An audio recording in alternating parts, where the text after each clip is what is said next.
नमस्कार बच्चों, स्वागत है आप सभी का आज के इस वीडियो में, जिसमें हम सॉल्व करने वाले हैं वर्कशीट नंबर 33। ये क्लास 9th हिंदी मीडियम का वीडियो है और इसकी डेट है 18 सितंबर 2020।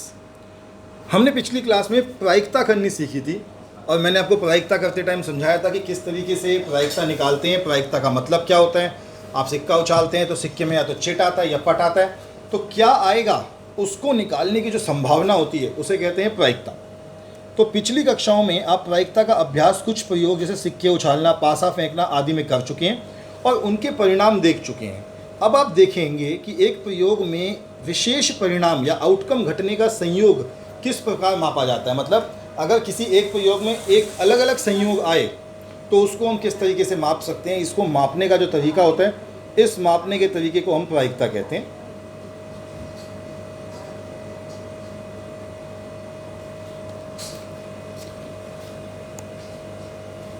एक प्रयोग विशेष में एक विशेष परिणाम के घटने के संयोग को हम प्रायोगिक या अनुभाविक प्रायिकता से ज्ञात कर सकते हैं। तो अभी हम एक अलग तरीके के प्रयोग के बारे में बात कर रहे हैं। जैसे हम पहले से ही कैलकुलेट कर लेते हैं फिर प्रायिकता निकालने की कोशिश करते हैं। तो इसको रिप्रेजेंट करते हैं, इसको दर्शाते हैं PE से, मतलब प्रोबेबिलिटी ऑफ इवेंट। E का मतलब होता है घटना और PE होता है अभिप्रयोगों की संख्या जिसमें घटना घटी बटे में अभिप्रयोगों की कुल संख्या, कि कुल कितनी बार वो चीज़ हुई थी। सुविधा के लिए हम प्रयोगिकी या अनुभविकी प्रायिकता के स्थान पर केवल प्रायिकता लिखते हैं और उससे भी ज़्यादा सुविधा करने के लिए हम सिर्फ P लिख देते हैं। दो उदाहरण उन्होंने लिए हैं, देख लेते हैं कि एक सिक्के को 1000 बार उछालने पर निम्नलिखित बारंबारताएँ प्राप्त हुई। चित आया 455 बार और पट आया 545 बार। प्रत्येक घटना की प्रायिकता ज्ञात कीजिए। अब क्योंकि सिक्के को 1000 बार उछाला गया है इसलिए कुल संख्या, कुल जो प्रयोग हैं वो 1000 हो गए। और मान लीजिए कि हमने चिट आने की घटना को E और पट आने की घटना को F से प्रकट किया, तो चिट की प्रायिकता क्या हो जाएगी? चिट आने की संख्या बटे में कुल अभिप्रयोगों की कुल संख्या। तो बेटा चिट कितनी बार आई? चिट आया 455 बार बटे में कुल कितने थे? कुल कितनी बार सिक्का उछाला? 1000 बार, तो प्रायिकता आ गई 455 बटा 1000। ऐसे ही पट की निकाली तो PF, पट आया था 545 बार बटे में 1000। और याद रखिए, अगर किसी प्रयोग में किसी अभिप्रयोग के सभी आउटकम्स को मैं जमा कर दूं तो कुल मेरे पास जो प्रायिकता आएगी वो हो जाएगी एक से ज़्यादा प्रायिकता नहीं हो सकती। ऐसे ही उन्होंने एक और उदाहरण लिया है जिसमें उन्होंने बताया कि एक पासे को 1000 बार फेंकने पर निम्न परिणाम 1 2 3 4 5 6 की बारंबारताएँ नीचे सारणी में दी गई हैं। तो देखिए 1 2 3 4 5 जब पासा फेंका गया तो कितनी बार वो सब चीज़ें आईं। 1 कितनी बार आया, 2 कितनी बार आया, 3 कितनी बार आया, वो सब चीज़ें हमने यहाँ पे आपके सामने दिखा दी। 1 आया 179 बार, 2 आया 150 बार, 3 आया 157 बार, 4 आया 139 बार, 5 आया 175 बार और 6 आया 190 बार। कुल पासे फेंके थे 1000 बार। तो प्रायिकता भी सीधे सीधे क्या निकल जाएगी? E1 मतलब 1 के आने की प्रायिकता 179 169 बाय 1000। E2 2 आने की प्रायिकता 150 बाय 1000। E3 3 आने की प्रायिकता 157 बाय 1000। ऐसे करते करते हमने सभी की जो प्रायिकताएँ हैं वो कैलकुलेट कर ली। अब अभ्यास का प्रश्न देखते हैं। तो मैं अभ्यास के प्रश्न को यहाँ पे नोट डाउन कर लिया है ताकि सॉल्व करने में आसानी रहे। अब प्रश्न है कि 3 सिक्कों को एक साथ 200 बार उछाला गया तथा इसमें विभिन्न परिणामों की बारंबारताएं निम्नलिखित हैं। एक चित 23 बार आया, 2 चित 72 बार, 3 चित 77 बार और कोई चित नहीं 28 बार। ऐसा भी हुआ कि कोई चित आया ही नहीं। अब उन्होंने हमसे क्या कहा, हमें क्या निकालना है इसमें? हमें निकालना है कि यदि तीनों सिक्कों को पुनः एक साथ उछाला जाए तो 2 चित आने की प्रायिकता क्या होगी। तो बेटा 2 चित कितनी बार आए थे? 72 बार। तो हम प्रायिकता निकाल लेते हैं। पहला प्रश्न हम कहते हैं 2 चित, तो 2 चित आए थे बेटा 72 बार और कुल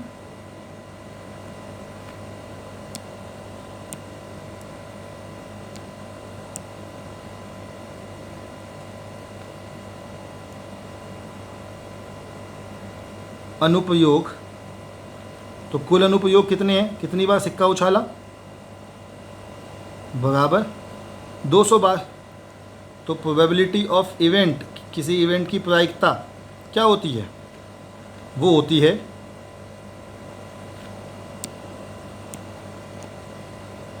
2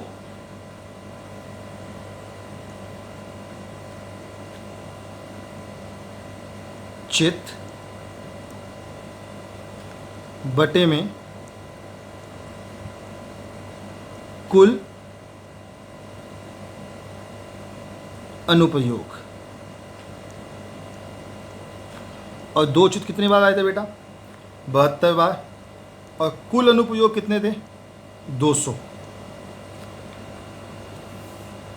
तो सीधे सीधे इसको भाग कर देते हैं, पहले 2 से करते हैं, ये आ जाएगा 2 36, और 2 से 200 को करेंगे तो 100, फिर 2 से किया तो 18, 2 से किया तो 50, 2 से किया तो 9 और 25।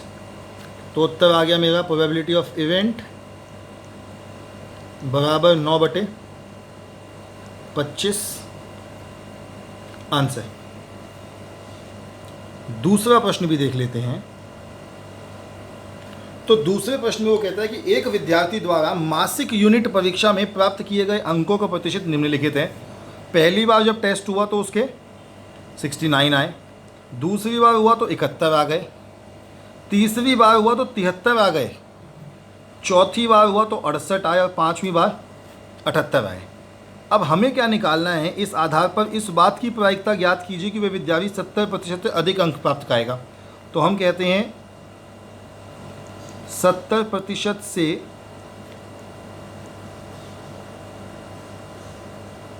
अधिक अंक कितनी बार आए थे बेटा, तो दूसरी बार आए थे, तीसरी बार आए थे और 5वीं बार आए थे, यानी कि 3 ही बार आए हैं। और कुल परीक्षा कितनी बार हुई है,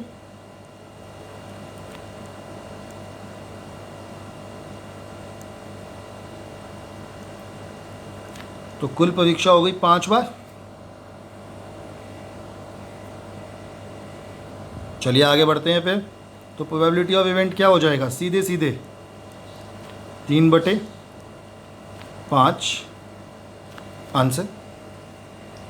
तो हमारी गणित की वर्कशीट आज की सॉल्व हो गई, आपके सामने है, फटाफट नोट डाउन कीजिए।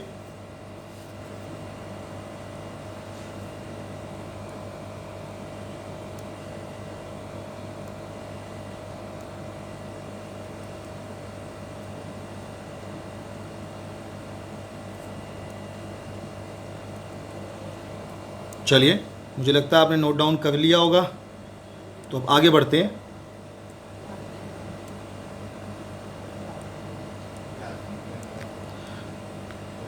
आज की आपकी अगली वर्कशीट जो है वो आई है बच्चों साइंस की, और साइंस की वर्कशीट तो मुझे पता है आपको वैसे ही बहुत पसंद है।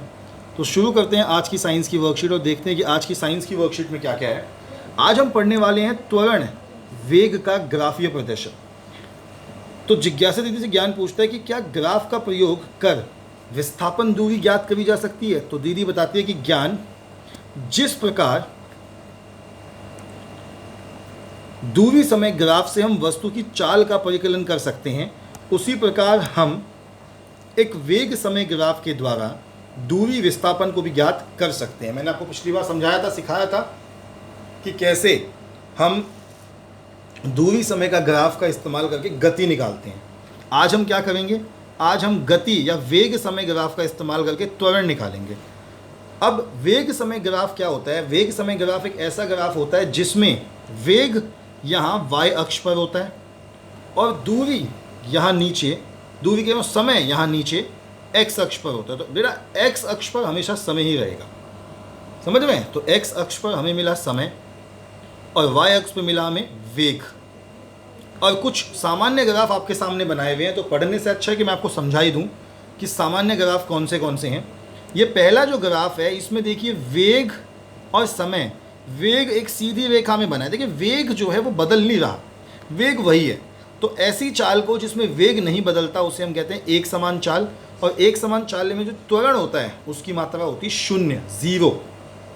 दूसरा है हमारा ऐसा ग्राफ जिसमें वेग और समय के साथ जो रेखा है बिल्कुल सीधी ऊपर जाती है, इसे कहते हैं एक समान त्वरण, और इसमें जो त्वरण होता है वो त्वरित गति होती है।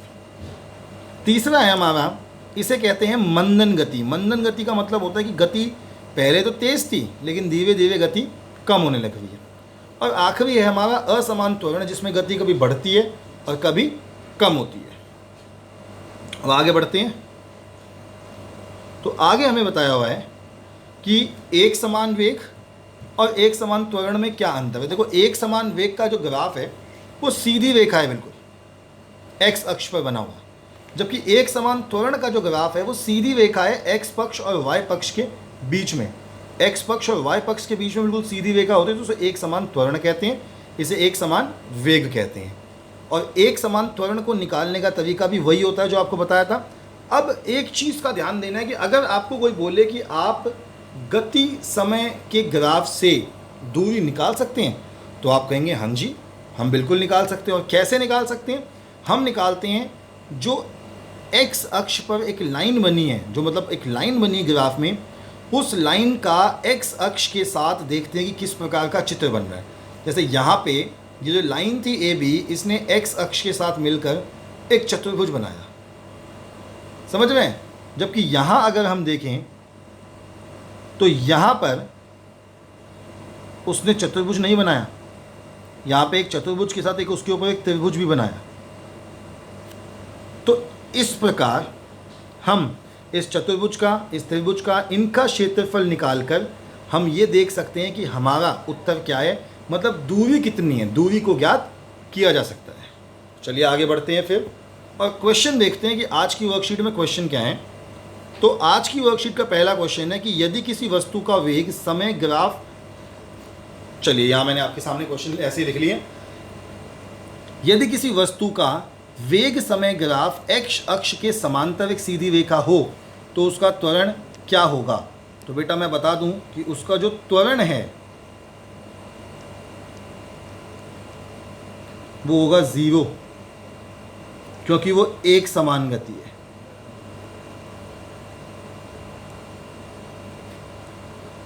और एक समान गति में त्वरण नहीं होता। दूसरा प्रश्न है कि नीचे दिए गए ग्राफ में वस्तु द्वारा 2 से 3 सेकंड में तय की गई दूरी ज्ञात कीजिए। तो 2 सेकंड से लेकर 3 सेकंड, मतलब यहाँ से यहाँ तक। तो हमें क्षेत्रफल निकालना है इसका, 2 से 3 सेकंड के लिए क्षेत्रफल। तो मैं इसको लेबल कर देता हूँ, इसको नाम दे देता हूँ A, B, C और D। अब ABCD एक ट्रेपीजियम है, तो मैं कहता हूँ दूरी बराबर ABCD का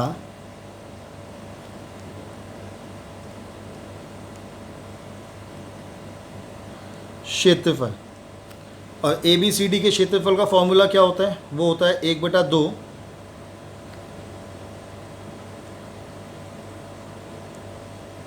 समांतर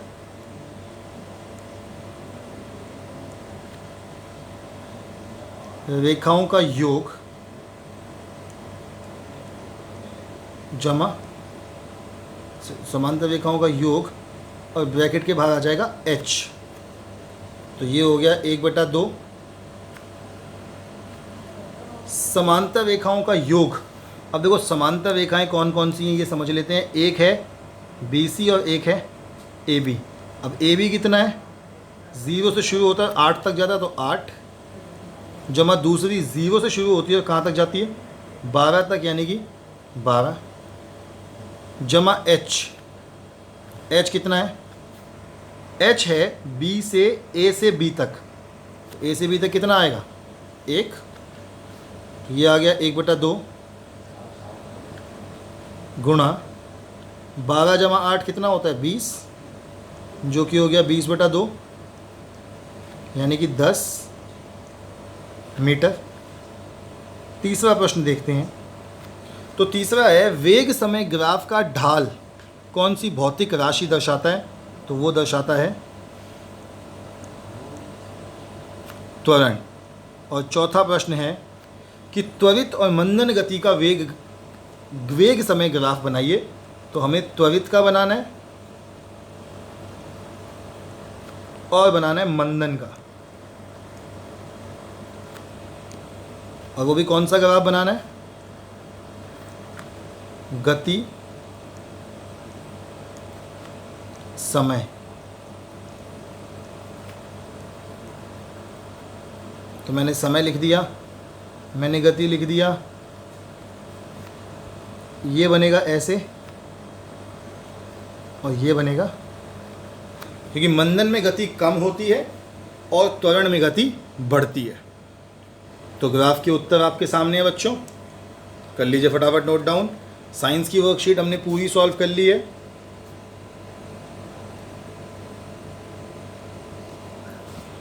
आगे बढ़ते हैं आज की अगली वर्कशीट पे, जो कि है हिंदी की। तो हिंदी की वर्कशीट में आज हमें उन्होंने बताया कि मनुष्य एक सौंदर्य प्रिय प्राणी है, अर्थात अधिकांश मनुष्य को सुंदरता आकर्षित करती है। इसकी इसी प्रवृत्ति ने अलंकार को जन्म दिया। अपनी उम्र, दक्षता, क्षमता, ज्ञान, आयु और लिंग के अनुसार किसी न किसी विचार, व्यक्ति, वस्तु, रचना की सुंदरता के कारण प्रभावित होते हैं, जो कि उन्हें अच्छी लगती है। किसी भी व्यक्ति, वस्तु की सुंदरता दो कारणों से होती है, एक बाहरी रूप व सजावट तथा दूसरा आंतरिक, जो कि गुणों पर आधारित होती है। इसी तरह कोई रचना भी अपनी बाहरी रूप से के कारण सुंदर होती है, तो कोई अपने अर्थ या गुण के कारण। कवि या कलाकार सामान्य मनुष्य की अपेक्षा थोड़ा अधिक बुद्धिमान और कुशल होता है। वह ऐसी रचनाएं करना चाहता है जो सौंदर्य के कारण लोगों को आकर्षित करें और लोग उसे पढ़ें। किसी रचना को सुंदर बनाने और सजावट करने का तरीका या साधन ही वास्तव में अलंकार कहलाता है। तो अलंकार का मतलब वैसे होता है बेटा शोभा करने वाला। अलंकार मतलब अलग, और कार मतलब किसी चीज़ की सुंदरता को बढ़ाने वाला। तो अलग, शोभा और कार से अलंकार शब्द बना। अलंकार का अर्थ है आभूषण, गहना या जेवर।